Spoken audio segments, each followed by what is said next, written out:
આપણા માર્ગની અંદર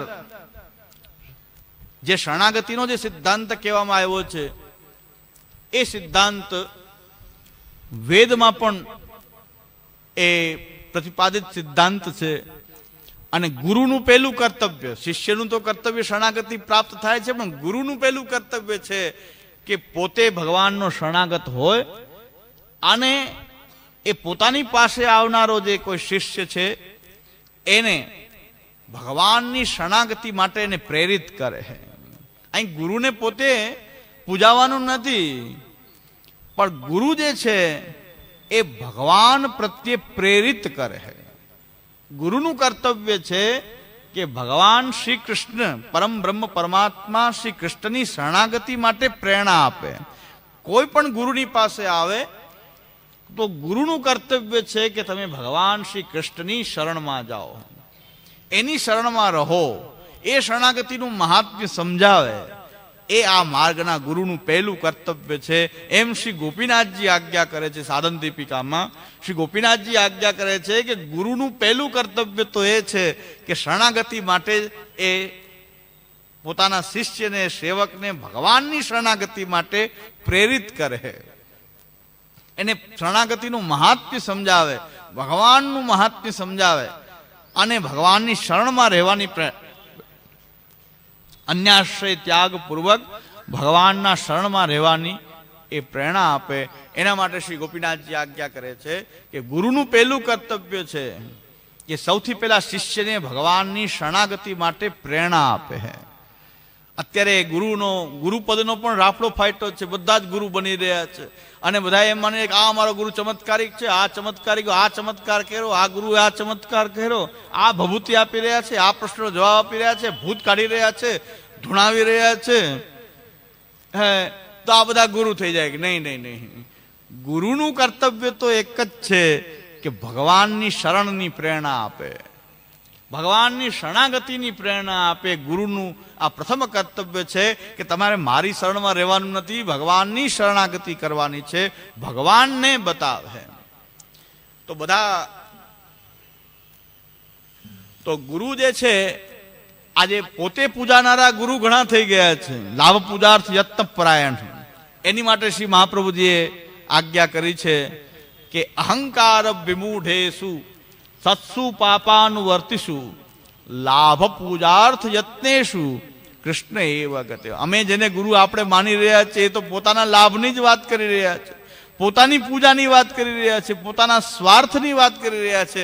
કેમ મારા ચેલા વધારે થાય, કેમ મારી પૂજા વધારે થાય, કેમ મને દ્રવ્ય પ્રાપ્ત થાય, બસ ગુરુઓનું પ્રયત્ન તો આમાં લાગેલો છે.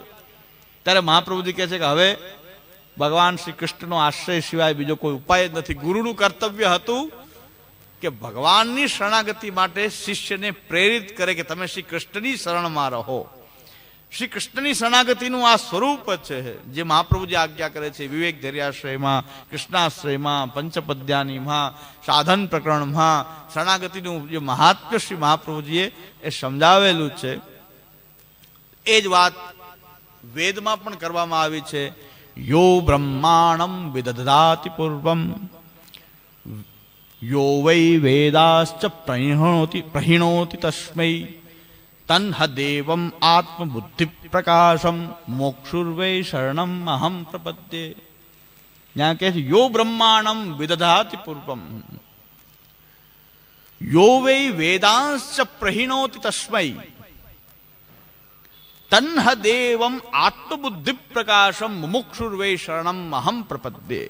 આ વેદ કહે છે કે જેણે બ્રહ્માજીને સૌથી પહેલા વેદ આપ્યા એ ભગવાન પરમ તત્વ પરમાત્મા એ વેદોને બ્રહ્માજીને સૌથી પહેલા એ વેદ જે છે આપ્યા, જેમાં બધાના ઉદ્ધારનો રસ્તો રહેલો છે. એવા વેદ એ બ્રહ્માજીને જે પરમાત્માએ આપ્યા. યો વૈ વેદાંશ્ચ પ્રહિણોતિ તસ્મૈ તન્હ દેવમ આત્મબુદ્ધિ પ્રકાશમ મુમુક્ષુર્વૈ શરણમ અહમ પ્રપદ્યે. તો જે બ્રહ્માજીને જેને વેદ આપ્યા, બધાના ઉદ્ધારનો રસ્તો જે વેદમાં રહેલો છે એ વેદને બ્રહ્માજીને સૌથી પહેલા જે પરમાત્માએ આપ્યા અને જે પરમાત્મા સર્વની આત્મબુદ્ધિ પ્રકાશમ તન્હ દેવમ, એ દેવ એ જે જીવની અંદર બિરાજેલો, આત્માની અંદર બિરાજેલો એ દેવ કે જેની પ્રેરણાને કારણે આ જીવમાં ચેતનત્વ આવી રહ્યું છે, જેની આત્મા અને બુદ્ધિમાં પ્રકાશિત થયેલો એ જે દેવ છે કે જેના કારણે એ જીવની અંદર એ ચેતનાનો સંચાર થઈ રહ્યો છે, એ જીવને પણ પ્રેરણા આપનારો અંતર્યામી પરમાત્મા જે અંદર આત્મામાં બિરાજેલો જે છે એ પરમાત્માની જેને મુક્તિની ઈચ્છા હોય, શરણમ અહમ પ્રપદ્યે, એવા પરમાત્માની હું શરણમાં જાઉં છું, એની હું શરણાગતિ કરું છું. તો વેદમાં પણ વાત એ કરવામાં આવી છે કે પરમ તત્વ પરમાત્મા જે છે એની શરણમાં જવું, અને એનાથી જીવનો ઉદ્ધાર થાય છે. ભગવાન પરમાત્મા પરમ બ્રહ્મ એની શરણમાં જવું. એ પરમ બ્રહ્મ કોણ? એ પાછો સવાલ ઉત્પન્ન થશે કે વેદમાં તો એમ કીધું છે કે તન્હ દેવમ આત્મબુદ્ધિ પ્રકાશમ મુમુક્ષુર્વૈ શરણમ અહમ પ્રપદ્યે. એ દેવ કે જેના કારણે આત્મા અને બુદ્ધિમાં એ જેના કારણે પ્રકાશ થઈ રહ્યો છે, જે પરમાત્મા રૂપે બિરાજી રહ્યો છે, એ પરમ તત્વ જે છે એની શરણમાં મુક્તિની કામના વાળાએ, મોક્ષની કામના વાળાએ એ પરમાત્માની શરણમાં જવું જોઈએ. તો હવે આ પ્રશ્ન આપણો પેન્ડિંગ રાખીએ છીએ કે ભાઈ પરમાત્મા વેદ કહે છે એ પરમ તત્વ કોણ?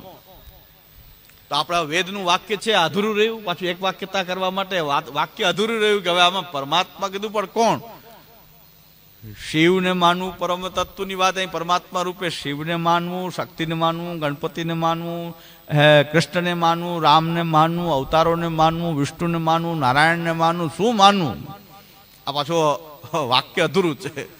કારણ કે તન્હ દેવમ આત્મબુદ્ધિ પ્રકાશમ મુમુક્ષુર્વૈ શરણમ અહમ પ્રપદ્યે, એ પરમ તત્વની શરણમાં જાઉં એમ કહ્યું છે. પણ પરમ તત્વ કોણ? એ પ્રશ્ન આપની અંદર રહે છે.